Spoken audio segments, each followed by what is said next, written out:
Recording.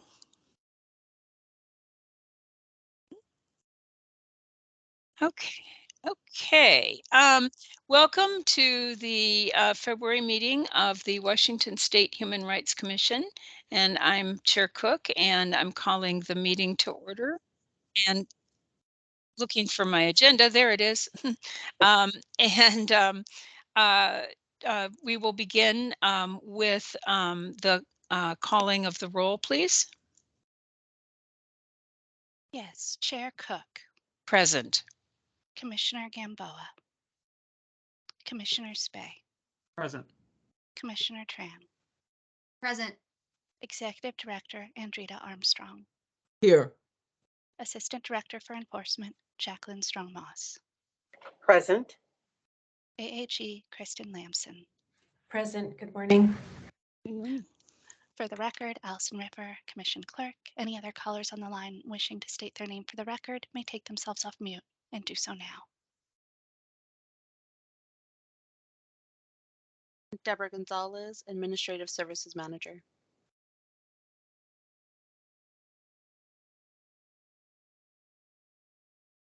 Hearing none others, roll call is complete. Thank you very much.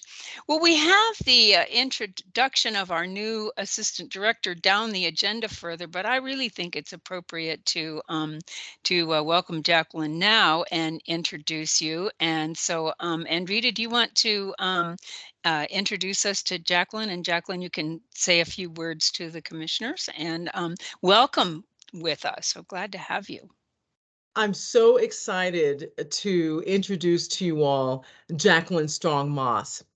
We met probably more than 15 years ago. She was the human rights manager within the city of Tacoma, and then as life will have it, I became the Tacoma Human Rights Manager, probably about 5 years after she went on in her career to work in private practice back in Tennessee. And I just could not think of a better assistant director for this agency. She is a short study, I mean, because she's familiar with the work, and I just want her to share her why with you. And I wanted to wait, by the way, to talk with you all after my assistant manager came on board, before we had our discussions about your why. So now that she's on, then you will be hearing from both of us. But Jacqueline, please share a few words about yourself. Thank you. Well, I'd like to start, if I may, with a quote from George Washington Carver that helps define my why. Now, the quote is, "When you do the common things in life in an uncommon way, you will command the attention of the world." Now, this is a quote from a man who was born into slavery, but developed more than 300 foods, industrial, and commercial products from peanuts that we all know about, such as cooking oil, salad oil, paper, cosmetics, soaps, and peanut-based medicines. So when I think of what can happen when you move beyond the known, when you move beyond what is comfortable, what everyone else is doing, and do things in life in an uncommon way, you get big, big, big turnaround, big results. So my why is I love people. I believe in civil rights. I believe in community. And I think that any organization that's doing civil rights should reflect the community and needs to have tentacles into the community. And so I show up every day, and my goal is to strive each day to do common work in an uncommon way, not to accept things as they are, but to move and breathe and find ways to get the results that we want and to have communities that work together. And I think that can happen. I believe that can happen. I've seen it happen And just your presence here is evidence that good things can happen when people work together. Mhm. So, if George Washington do this and he's born a slave with no money and none of that stuff, but can make such a difference in the world, I believe we can too. So Mhm. I hope I answered your question, Andrita. I love it. This is you see what I'm saying? Mhm. This is Jacqueline Strong Moss. Thank you, And Jacqueline. I look Yeah. forward to meeting everyone, each and every one of you. Mhm.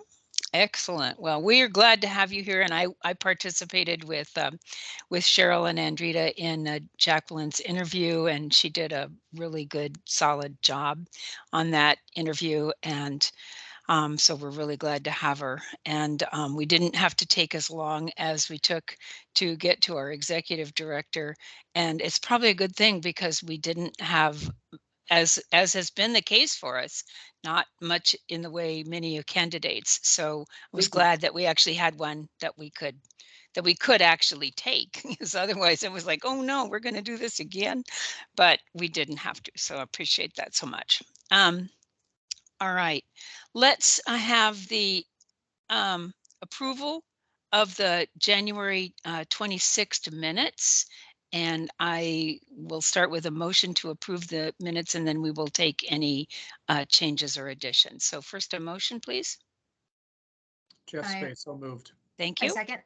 All right, thank you very much. Yeah, when we're such a small group, we all have to do our little thing here. All right, are there any additions or corrections to the minutes? Okay, hearing none, all in favor, please say aye. Aye. Aye. And any opposed? Thank you. And Allison's doing a great job for us. She's actually pretty new as well. So Mm. we're kind of off with all of our fresh start all at once, and that's pretty challenging. But she's doing a great job, and I really appreciate it. All right, up next on the agenda is the case closures. And so let's see, are there any cases? I didn't see any that you've identified to us as withdrawn, but are there any that have come up since we received the announcements that are withdrawn? No. No. Okay, excellent. Then I would accept a motion to approve the case closures. I've got two things to say before we do that, if I may. Okay, Chair. you may. So the first thing is I do need to recuse myself from two of these for the Okay. record. They are Paul Brantley versus the King County Superior Court and Daisy Daly versus King County for Right. professional responsibility reasons. I can't participate in those. Thank you. All right. The second comment I have, and maybe this is a point of clarification for my edification, but I did see a few of these types of resolutions where a complaint is filed, there's a pre-finding settlement, but the settlement is you, respondent, must abide by the law, and you have to show us that you're abiding by the law without the complainant receiving anything. Mhm. Is that something that is customary for the commission to enter into? Yes, it is. Commissioner Spade, you're saying that the question is, should the in pre-finding settlement agreements, when there's an occasion when there is no monetary I guess exchange, is that still important for us to oversee whether or not the respondent does what they're supposed to do? Am I correct? I'd go a step further. There were a few where the complainant wasn't receiving any monetary award, which that's their prerogative. Mhm. But the agreements did include an additional obligation on the respondent beyond a certification that they simply comply with the law. One, for example, that comes up is, let me see here, PDF 1, page 4, Bradshaw Hartman versus Park Bay. There, the folks who are filing the complaints don't receive anything, and I guess you can call it a slap on the wrist. It's, hey, you need to follow the law. and prove to us that you're following the law in rather generic terms. And I don't know how we as a commission can endorse that, where the law is there, you're supposed to follow the law, there's an Mhm. Yes. allegation that they didn't, so how is the resolution? We'll go back and follow the law. So are Yeah. you asking that it be more specific and then we would be able to monitor it? Is that what your thinking would be? Either be more specific in concrete terms, but also if the folks who are filing the complaint aren't getting anything in return, then there's Right. no quid pro quo, right? Right, That exactly. for an agreement to even exist, it's almost like they're choosing to Mhm. abandon their complaint in exchange for a promise that someone follows the law, which is not consideration. So that's what I'm trying to Right. understand is how does Yeah, the commission I handle think that? I think that's a good question. However, the RCW 4960 says that we are to eliminate and prevent. And so even though the complainant may not get something of physical value, we work on behalf of the people. And so the violation is against the people, and to prevent our job, for us to do our job, we must prevent discrimination. And so an individual, a complainant may not get the benefit, but the people. Yeah, Oh, but I don't think that's let me try this because I think I okay. understand what Commissioner Spey is asking about. So let me try. So basically, we're not talking really about the complainant. I believe we've agreed that the complainant, that nothing was warranted for the complainant to receive a specific remuneration or thing. But if you're telling the respondent that the respondent needs to follow the law, the question would be, how will we know whether the respondent does? Or are we really saying this is not that this is more like a warning to them, Oh, I mean, because we don't, so we agree that they didn't, and so the question is, if they didn't, then it's not so much whether the complainant receives something. The question is, how do we ensure that that the respondent doesn't go back and do the same thing again right away, or maybe at well, all, but particularly right away? yeah, thank you for the clarification. There is a report Mhm. that the respondent must send to the commission. We have a specialist that's responsible for ensuring that the respondent does what they're supposed to do. So even though it's not for the benefit of a specific complainant, we do ensure that those terms are complied with, and the respondent is obligated to share that's what they did. And beyond that, there's no continuing jurisdiction to oversee. No, Just No, no. yeah, there wouldn't be in this case. okay. However, if someone believes that they're being discriminated against by that same respondent, they can Right. bring another charge. Understood. Yeah. And this time you would say, now you have a pattern of non-compliance, right? Wouldn't that be then kind of Yes. the Now, idea? I'm so glad you brought this up, because what we do as an agency, through our specialists, we give technical advice. If we think Right, there's something brewing there, and it may be even short of right, discrimination, right. there may not be an agreement, but we Hmm. still Right. can give them technical advice, because Hmm. we are charged with preventing discrimination. So we can Right, hold their right. hands and say, we suggest, Hmm. strongly suggest that you do these things, so you won't get someone to file Right, a charge. right, right, right. And you're also setting up the difference between a pattern and something that occurred once and they learn. So there's that, I suppose, too. Yeah. Okay. Did I address your concern? Okay, Thank you. Yes, thank you. Yeah, good. All Mhm. right, thank you. All right, any other concerns regarding the cases? Okay, then I would accept a motion to accept the case closures as submitted. I move to accept the case closures as submitted. Thank you. And a second? I second with the exception I'm not participating. Right, with the exception of the two that you are withdrawn. Yes. Correct. All right, all in favor of accepting the cases Aye. Aye. and any opposed? Thank you. And we do need the record to show those two cases that Commissioner Spey is withdrawn from as appropriate. Thank you very much. And thank you for that was a good discussion because yeah, that's interesting stuff. All right, let's move on to Executive Director reporting. I wanted to report that Jacqueline has joined the staff, and we're excited. So we've already done that, and Okay. welcome. Yeah. Anything else exciting happening in your new job, though, that we need to know?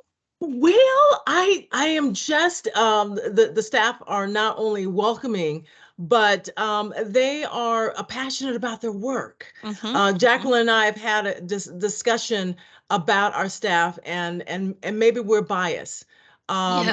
However, I don't think you can find a harder working group. And typically that is the case with folks that work in civil rights. And so, as an agency, our heart is in the right place. And so, I'm so looking forward to just kind of honing things with this new environment that we're in. Just working out issues as it relates to the hybrid working at home and Right.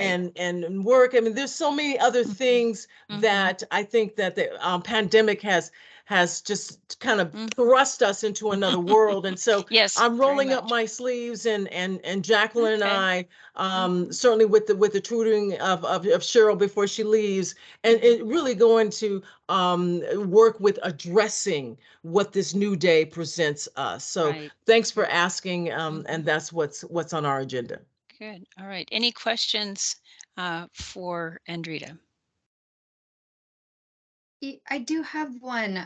Andrita, thank you for the update and also welcome, Jacqueline. Looking forward to meeting both of you in one-on-one or as a group, however you would like to do it. My question is around how session is going, because legislative session is, well, for lack of a better term, in session.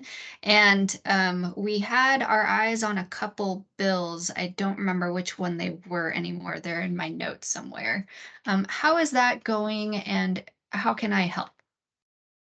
Well, it's going well. Let me tell you what well means. It means that without a policy analyst, senior policy analyst, we're still handling the job.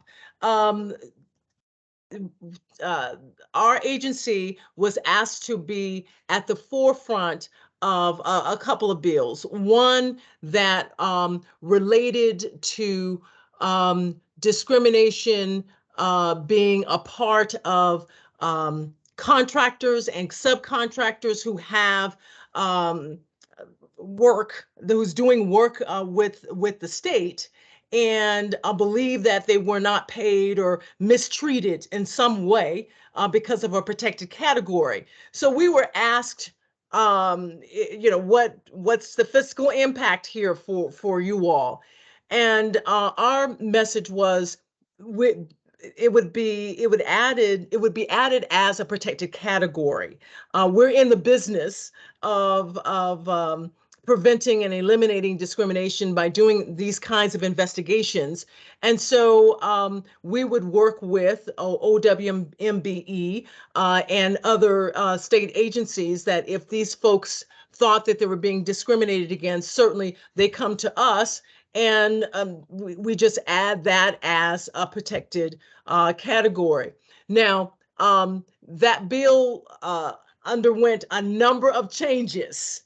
And so now it's just merely, they're still working on it, but it doesn't look like it's going to Yeah. pass as it relates to adding it as a protected category. And certainly another bill that we took note of is when someone is using cannabis as in a medical way. You know, there's protection from the employer saying, hey, you can't work here, and so that would be added as part of discrimination based on disability. So we've been answering the calls, and we as it relates to how does the you know, the agency fit within these proposed bills. And so what we've been doing is basically sharing what we do. So the question is, can we deliver as a group of agencies what these bills want? And so the answer has always been yes. And so we're at this point, I don't know if we're going to get, who knows what will happen before the end of a session. But so far, we haven't been on the hook to change the way we do things or to add a whole nother department to how we operate. But certainly if there are some major changes on the horizon with these proposed bills, I'll be sure to share it with the commissioners. Okay, Yeah, great. generally where the commission where the commissioners have engaged a little bit more is around the agency's budget request more than around specific bills, Okay. because and that doesn't mean it couldn't be different. I'm just saying what's been historically the case. And that is because normally the process of determining any agency's relationship to any bill is about sort of fiscal note and fiscal impact, and the agency pretty much just determines that and responds to it. So unless the commission were to just totally object or think something the legislature was asking the agency to do was out of scope, and I did work at an agency where that actually became the case, and we did try rather unsuccessfully to get that dealt with, and so then you would call on your commission to do that. But normally our focus is really around the agency's budget request, and that piece is already done because you do that ahead of session, and then the governor determines whether they're going to carry that through. But our role legislatively is extremely limited because of the fact that we can educate, but we can't lobby. So if we don't get an educational opportunity presented to us, we are pretty limited. So it is a little bit of a challenging place to figure out our role, and we probably good for us to have some more discussion and training around that at some point soon. Yeah, absolutely. Speaking of budget, did the budget that was proposed get passed, and how can I view the budget? It's not passed yet, not till the Okay, end of the session. got it. So the budget's still in process, and the governor's, we are part of the governor's budget request, and so basically it's not, we won't be able to input into that once it's passed the governor. Now it's the governor's office that has to represent us on that, but we won't see it till the governor, till they vote it, and till the governor signs off on it near the end of session. Okay. Yeah. I asked because I'm just looking Mhm. at some of the dates on these cases, and they're the the, the oldest one I see in this grouping is April Mhm. 2021. So Mhm. Mhm. it certainly would help to have some investigators and invest in growing that team, which I'm Right. And sure we Andretta just is looking got at. some new investigators, so that we're just been training, right? So we're Awesome. trying to do that. Yeah, we got a very generous budget last year, that at least in terms of this, that's been good. So we'll see what happens to us next. Okay. Thank Anything you for else? answering the questions. Yeah. All right, I'd like to move now to commissioner reporting, and I'm going to start with mine. I had shared with you all that I would not be seeking another term on the commission. My term ends in June. The condition that is causing that has actually had a change. Because I would be happy to serve again, but I just am not going to have time because of another commitment that is changing. I got the word yesterday that that commitment is very likely to change much sooner than June, due to circumstances beyond everybody's control. And so I am going to be resigning from the commission effective the end of March. And that's kind of huge, and that was not the plan. So I want to do everything that I can to help the transition be as smooth as possible, and help the governor's office determine what it's going to do about the chair. You're also short one. We are short one member now, and we will be short two members, according to my math, if I leave, regardless of when that occurs. So we need the governor's office, and this has been a constant struggle to identify individuals and get the governor's office to move forward on this. It's going to be my highest priority over the next little bit, because I know that if my world changes basically mid-March, that I'm going to have difficulty. So in the fact of not just coming to this meeting and being gone, that would be completely inappropriate. I'm going to do the meeting in March, and then I will be glad to assist in any kind of advisory way in the transition, but there will have to be a transition. It'll be sooner than I expected. So I'm really sorry about that, but it is the case. So we'll be looking forward to that. So undoubtedly, the governor's office will be talking with the boards and commissions office. Will be talking with all of you about that. So we'll continue to work that, but I wanted you to know right away.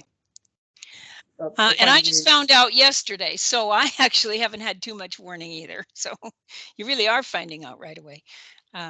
So Ms. Chair, mechanically, how does it work if we don't have a chair, but there's three of us? Myself, Commissioner Hahn, and Commissioner Gamboa, who's not here. But how do we meet after your departure if we don't have a chair by then? The governor's office will have to determine if we can have a chair, if one of you will, or if there is someone they want to appoint. This would not be ideal, but if they chose to appoint an additional person to come on as chair. So, part of that discussion will be whether any of the three of you are interested to become chair. So, and they will press pretty hard, because I was actually not interested to become chair.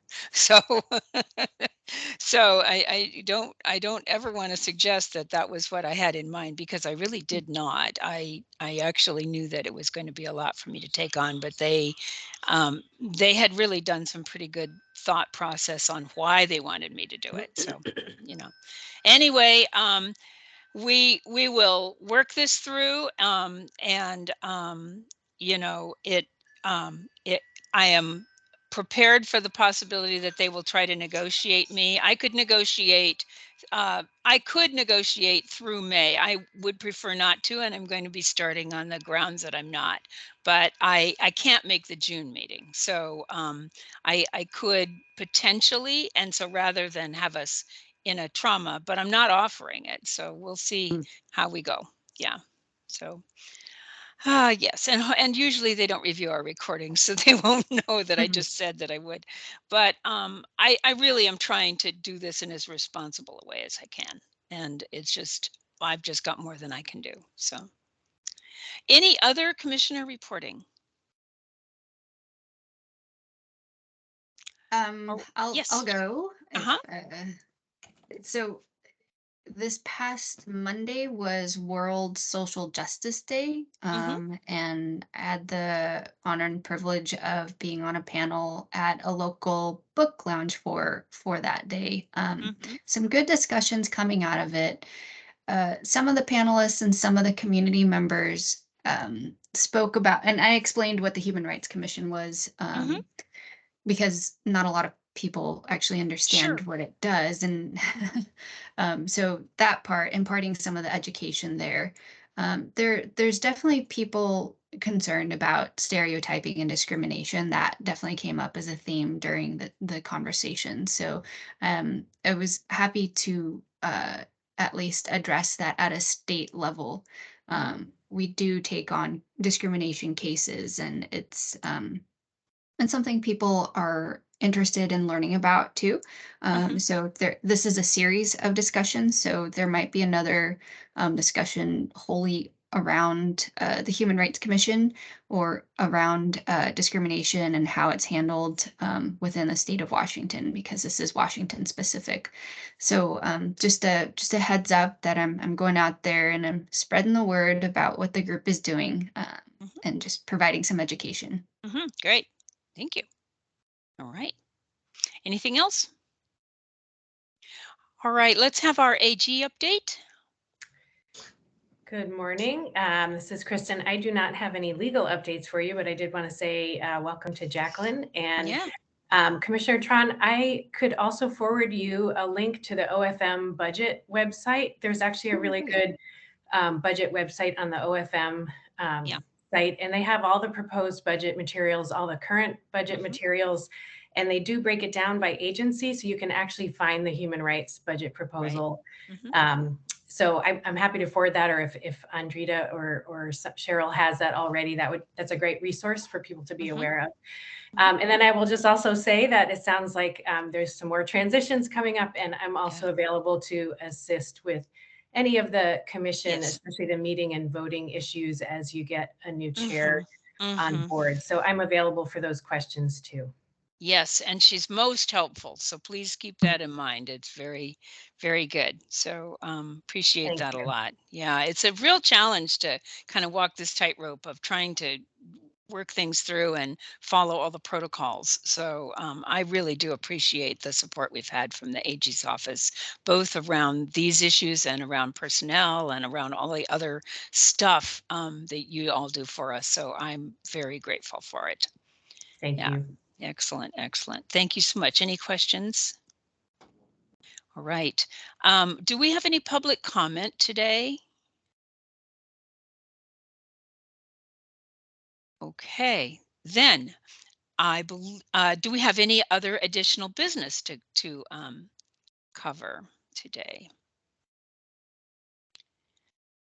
All right, I like all that silence. Thank you. Okay, very good. Then we will keep everyone posted on all these things as they transpire, and we'll work through all of that. And having no additional business, we will call this meeting adjourned, and we will meet together on the 23rd, I believe it is, of March. So thank you very much.